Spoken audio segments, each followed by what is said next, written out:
Audio is everything.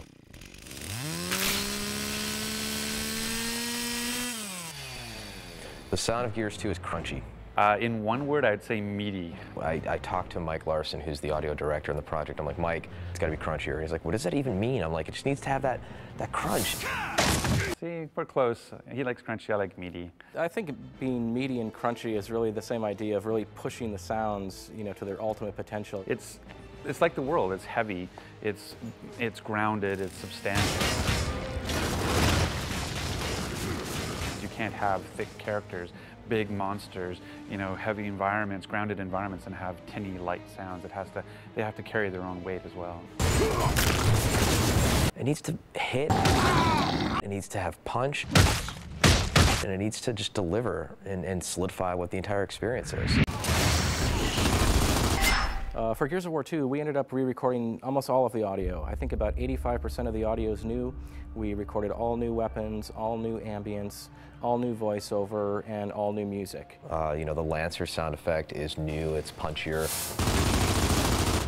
The Hammerburst has an all-new sound. Even the bullet impacts have been punched up. In keeping the world of Gears very grounded and heavy, we wanted to make sure that the weapons were very tangible and bullet-based.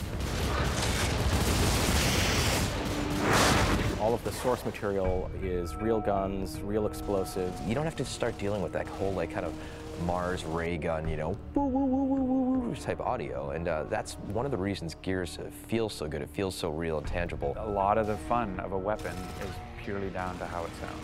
It's about that feedback mechanism, about the rumble in the controller, but that sound is what really sells it to you.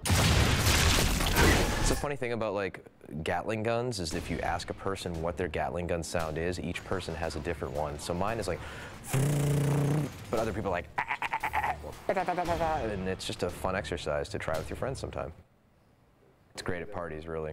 Well, the Gatling gun is one of those stories where Cliff really had a lot to do with it. There's certain sounds in the game where he really wants it a certain way. Mike Larson and I basically just went back and forth 5 or 6 times on the mulcher to try and get the perfect audio. It was never good enough. It was always like, no, it sounds too much like a drum, or it sounds too much like a card in the spoke of a bike wheel. It's a heavy gun.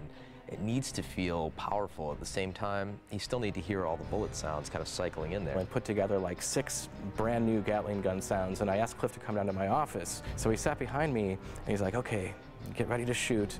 And I hit play, and he actually started acting like he was shooting it. Okay, it's heavy, and it's... He's like, no, that's not cool. He went to the next one, and he's just going like this. By the 3rd or 4th one, he's like, yes, that's it. And so he actually was imitating, the usage of it, to help him conceptualize, its sound within its context before it was actually put in the game. And that's how we ended up defining the final sound of the Gatling gun. Oh yeah, baby! This train runs on time! I love the voiceover recording process. It's one of the things that I feel kind of privileged that, as a producer, not a lot of producers get to do that. Oh yeah, fried grubs.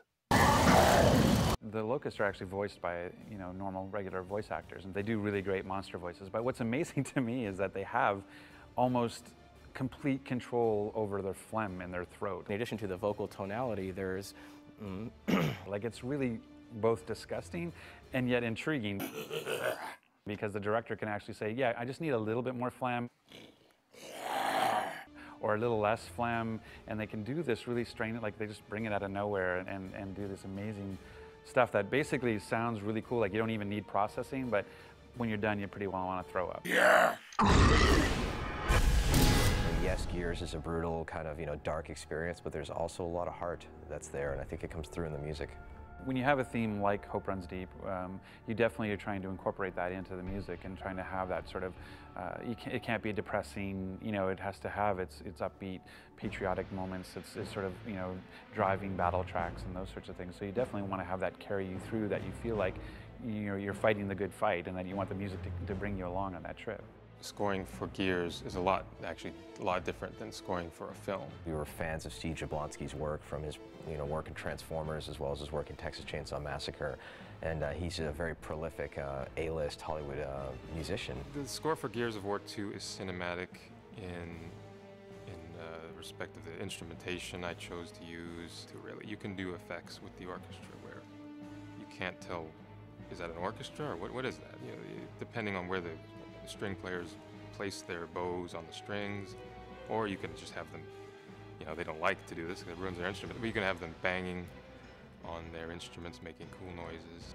There's that whole factor when you get goosebumps that you can't force, you can't fake it.